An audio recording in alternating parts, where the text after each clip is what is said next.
Right. My name is Dan, and I am an addict. First off, I just want to thank Jill and the organization for asking me to come speak. Anytime you have that opportunity to kind of reach out and kind of share your story to maybe help someone else, it's always an opportunity I'd love to take advantage of. Just to kind of qualify myself, I've been an addict. I've been an addict probably my whole life. And when I started out with drugs and alcohol, that's when I became a drug addict. I'm from Downingtown, Pennsylvania. Went to Downingtown High School. Was an avid member in sports. That was always my outlet. I always, I excelled at it. There was an opportunity where, in high school, where things were looking on the up and up. Kind of to backtrack, I came from a great family. They were always very supportive of me, but I was always the one who kind of liked to, I guess you could say, the black sheep. I have 3 brothers and a little sister. Looking back, they always, somebody always wanted to try to pinpoint something as far as why are you like this?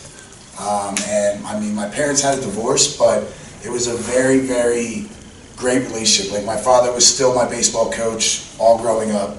My mother never talked bad about my father, and my father never talked bad about my mother. They were always, still in our lives. They just didn't live together. A lot of times my family took a lot of the blame. Like, my mother would always ask me, like, what didn't I do? Like, what didn't I do with you that made you the way that you are? And the answer wasn't that she did everything right. It was just, I just had something different with me. I don't have a shut off. I didn't have that, to where some people are able to go out, have a good time, enjoy themselves, but they, know when to call it quits. I don't have that. I'd go. How I kind of got started with my disease was I got hit in the face with a baseball. So I got my 4 front teeth knocked out. People will say, "Oh my God, your teeth are so nice," but like, yeah, they're fake. I challenged my coach that he couldn't hit it by me, and so he was hitting it hard, and I took a bad bounce and it took me right in the mouth. So that's where I was introduced to Vicodin. Okay, Vicodin was, at the time I needed it for my injury, but the injury was healed and I still needed it. My dentist was very generous with handing it out to me because he knew the situation that I was in. He knew the pain that he thought I should be in, and I obviously was able to manipulate that system to get what I wanted to get. But that was the start. That was the start of me abusing drugs. In high school, there were opportunities to play beyond college. We had somebody, my senior year, we had somebody, drafted the first pick, second round, and there was a lot of talks with that. It was a decision that I would go and play at a local or a community college just to kind of up my stock. Well, that's when things got really bad. So I'm going into college with already, somewhat hooked on pain pills, and then obviously just progressed. I, became ineligible. I had to drop out of school. I came back home, and it was just a nightmare. My 20s were a complete blur. Like, I have no idea what I did in my 20s. Getting kicked out of houses. I almost caused a divorce with my mother because she would always support me and defend me, but later, realizing that she really just enabled me. There were so many situations in my life that I'm not proud of. You know, there were so many situations in my life that I look back and I'm just like, wow. You know, I did things that I you know, you don't think about any consequences, any character, any integrity, anything. You just think about getting the next one. I mean, I remember I stole $10,000 from my father. $10,000. There's a situation where my mother, you know, and I'm a mama's boy. Like, I love my mom. She's my biggest supporter. She had, you know, my pills in her purse, and I knew it, and she knew it, and we both went out the purse together, and I pulled the purse, and I broke my mother's finger. I broke her pinky. And that's something that, like, I will never forgive myself for, because not only did I hurt a woman, I hurt my own mother. And it was like, it got to a point where it was like I was either going to die or I needed to get my act together. I went to rehab, to Bowling Green, in there with the mindset of like, okay, well, if as long as I'm not doing pills, I'll be okay. You know, I can do this. And then I got out and I was drinking. Obviously, it progressed, and I was back in, you know, full-blown addiction again. I was living in Westchester, and it was just getting like, you know, every night I found an excuse to go out, and you know, so I knew I had to get out of Westchester. So I put myself into the Penn Foundation.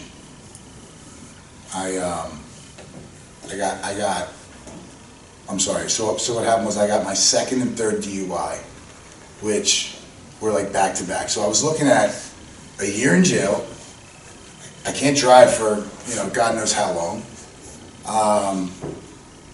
I had a girlfriend I was dating for about 12 years. I was putting her through hell. She was there, you know, through thick and thin and whatever. So I lost her. I lost my job. My parents, it was the best thing they ever did. The best thing they ever did for me. And my recovery was saying, just, you gotta go. We love you, Dan, but we can't do it. Like, I'm gonna lose my husband. You're robbing us. You're stealing from us. You're just doing everything that, like, I didn't raise you to be this man, and you have to go. And it was probably the hardest thing she had to do as a parent, to not know that she could be getting a call that her son is dead, and you know what any parent would ever dread. And I was on my own. I was alone, you know, and that's when I realized that I needed to go to rehab. So I went to the Penn Foundation. And at this point, I realized like I couldn't do anything. I can't drink. I just need to just stop everything altogether. So I went to the Penn Foundation and I got out. They told me to go to Allentown. So I went to Allentown, and it was all, you know, it wasn't my choice. I wanted to go back to Westchester. I wanted to go work it out with the girl. I wanted to go, you know, back to where they say people, places, and things. Well, I wanted to go back to all my people, places, and things. So I fought that tooth and nail, and really I didn't have a choice. So I went up to Allentown, and I had to, I went into like the halfway house. I went into, you know, the recovery house, and literally I came up to Allentown with a trash bag of clothes. Like I didn't have anything, and I was okay. Like I was all right, but I knew like there was a couple times that I just knew that, you know, like, where has my life taken me? I've lost so much. You know, I still look back on like baseball and you know, see players that I played with in high school that are now playing in, you know, the bigs. I see, you know, I went to an Iron Pigs one time, and the pitcher was pitching, and I was like, you know, I played like he was, I roomed with him on teams, and it was like, it's always going to be something that's going to, you know, affect me, but I've realized that wasn't the plan, and I'm totally okay with it. So I went to the Penn Foundation, and I got out, and I was gung-ho with everything, you know, I wanted to get back into baseball because baseball was my outlet that I excelled at. I felt good about. I was able to.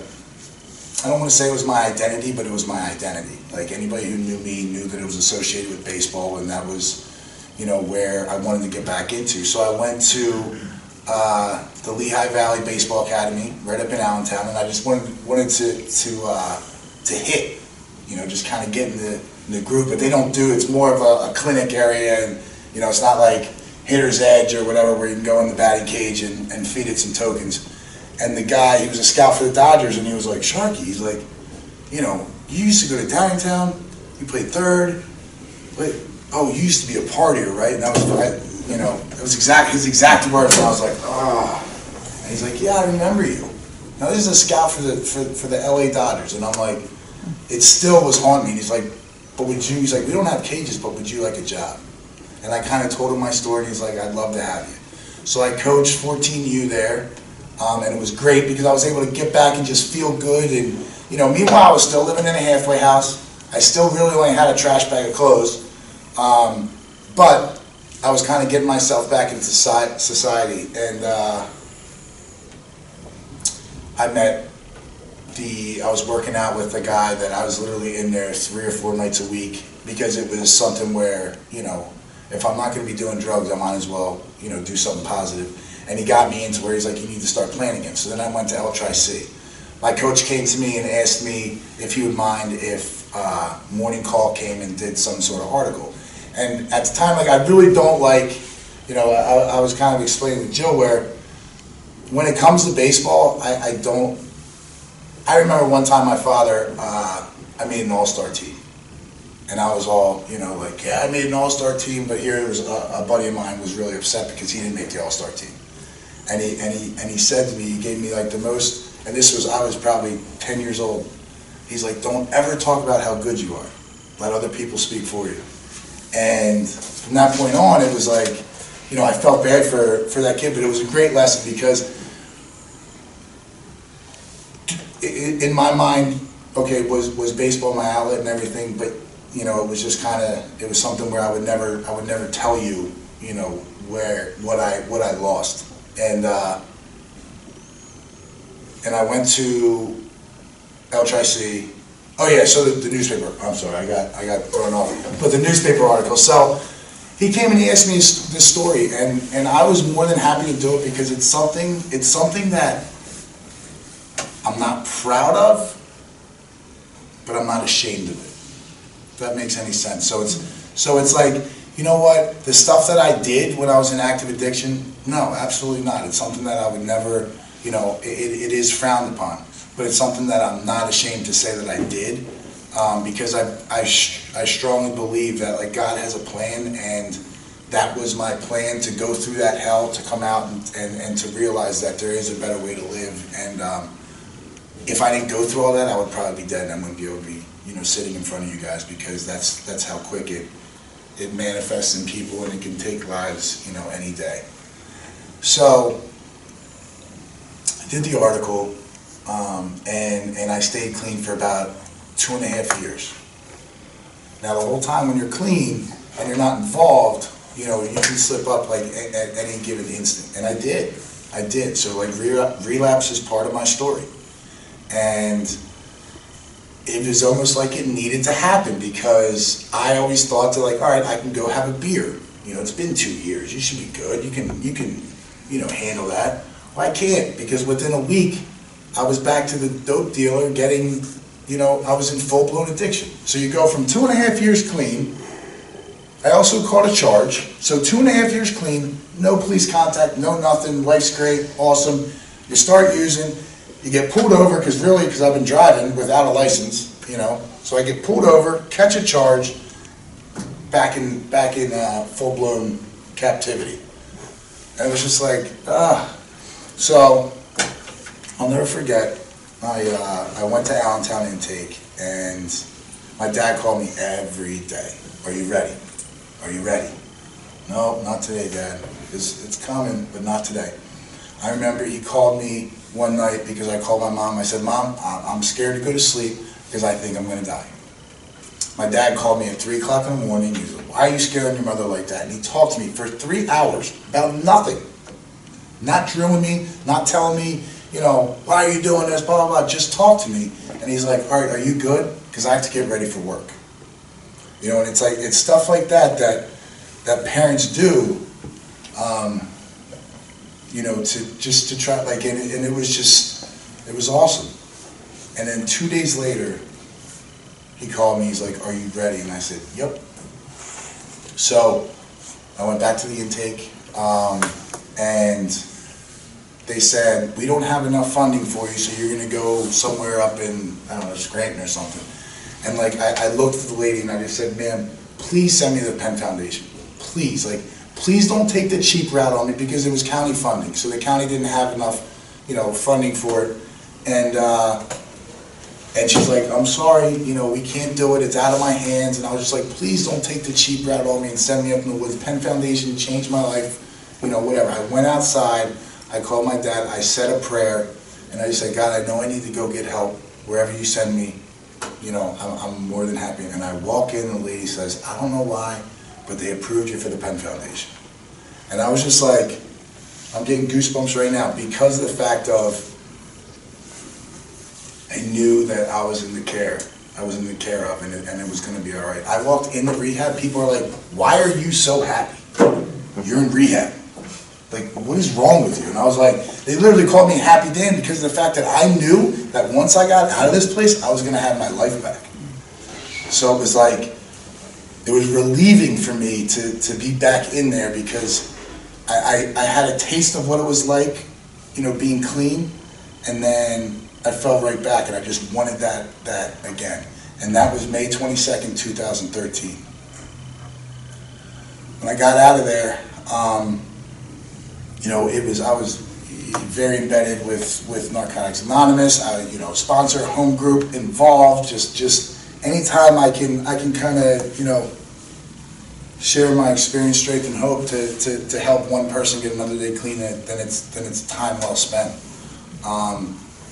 And it's been, you know, life is not, you know, rainbows and peaches or whatever they say, but I'll tell you what, it's something that, you know, I used to always tell myself, what do you mean, like, you want me to be clean? Like, how am I gonna go to a baseball game? How am I gonna go to a Phillies game and not drink? How am I gonna go to a wedding and not party? How am I gonna go here? How am I gonna go there? Like, my life's over, but really, my life was just beginning. And I didn't know that until I actually got clean, because I was able to go to that baseball game and be completely clean. Go to that wedding and be completely clean, have a great time, still dance, you know, whatever, but just be able to wake up in the morning and not feel like, you know, death. It's been something that, you know, has been probably the best thing that I could have ever done was, you know, give up and just be like, I can't do it. You know, I need to make sure that, you know, I'm always connected. Like situations like this, like it's crazy how God works, because, you know, I haven't throughout life and being clean though, you know, you're involved with NA where you're going every day. Okay, so then I was coaching baseball at El Tri-C. You know, I was able to go back and play, but then I started coaching there. And I was able to go get a job, and I went to this job interview, and I told this guy, and he looked at me, he's like, all right, background. And I was like, here we go. Now this is like a corporate job, so it literally went against every single piece of advice that somebody told me about a corporate job interview. And I just like put my head down and I said, well, they're gonna know anyway. And I just said, Rick, his name was Rick, I said, Rick, let me tell you something. I said, from 2009 prior, you're gonna see somebody who I'm not proud of. You know, from 2009 present, you're gonna see a completely different person. If you don't hire me, and I obviously got into a little bit more detail about my past and everything like that, and I said, if you don't hire me, I'm still gonna walk out of this office with my head held high, and you'll know exactly who Dan Sharkey is. And he literally like sat there and looked at me with his mouth, and he was just like, I've never had somebody be so brutally honest. Because it's something that I'm not ashamed to say. Now, in work situations, in corporate world, yeah, I wouldn't recommend it. You know, I wouldn't, but it worked out. and they were so supportive of me. It was crazy. You know, they didn't look at me. They didn't judge me. They didn't have this, you know, you're an addict. I don't know about this. You know, it was one of those things where we're going to give you a chance and prove yourself. And I've been there for about 3 years now, and it's been great. And they don't, you know, they don't look at me as anybody different than who they are. You know what I mean? Like I know a lot of times there's a stigma where people are like, oh, he's a drug addict. I'd be the first one to tell you, yeah, I am. I'm not today though. I'm a recovering drug addict. You know, and it's one of those things where if people just understood, I think the whole thing that kind of actually got me here was I posted something on Facebook, and it was like, it just hit, it was awesome. You know, it actually kind of made me like tear up. And basically what it was saying was, you know, dear addict haters, you know, you want to have this stigma that this person is a bad person, but guess what? You probably drank the same drink I did. You probably smoked the same whatever. You know, you did all the same stuff I did. The problem is that you were able to stop and I'm not. So instead of looking down on me, just be grateful it's me and not you. You know, so it was like, it's one of those things where I can assure you that anybody who is in active addiction or anybody who is struggling in active addiction did not want to get high that day. They didn't. There was a lot of times it gets to a point where you just have to. But every day I remember crying. I used to cry every single day just asking to stop. Like, can I please just stop? Because I hated it. It was the worst, and I was so captive. And unfortunately, you know, there's some that don't see the opportunity, and it's like, it's one of those things that, you know, today I'm grateful to say I'm a recovering addict, but it's something that I have to continue to work on a daily basis. And this is what I'm saying, where it's like crazy how God works in strange ways, because, you know, I've kind of faded away from meetings, you know, and I'm not there. I used to be there every single day. You know, it's sometimes it's difficult with jobs and everything, you know, life on life terms and everything like that, but it's a situation like this where you post something and it gets passed on, you know, and then I'm here and it just kicks it right back, like that fire, you know, because you can get complacent and you can be like, you can just be like, I'm one bad decision. You know, I'm not, when people, you know, if I was, you know, speaking with addicts or anything like that, like if they woke up before me, they had more clean time than me. You know what I mean? It's like, I'm no better than you. I just got a couple more 24 hours under my belt. Guess what? It started with one. It all started with one. And when you keep that mindset, you know, because when I look at it, it's like, oh my God, you can't drink forever? It's like, whoa, that's scary. But if I can't drink today, all right, I can handle today. I can get through today, God willing. And you know, God willing, on May 22nd, I will have 6 years clean. So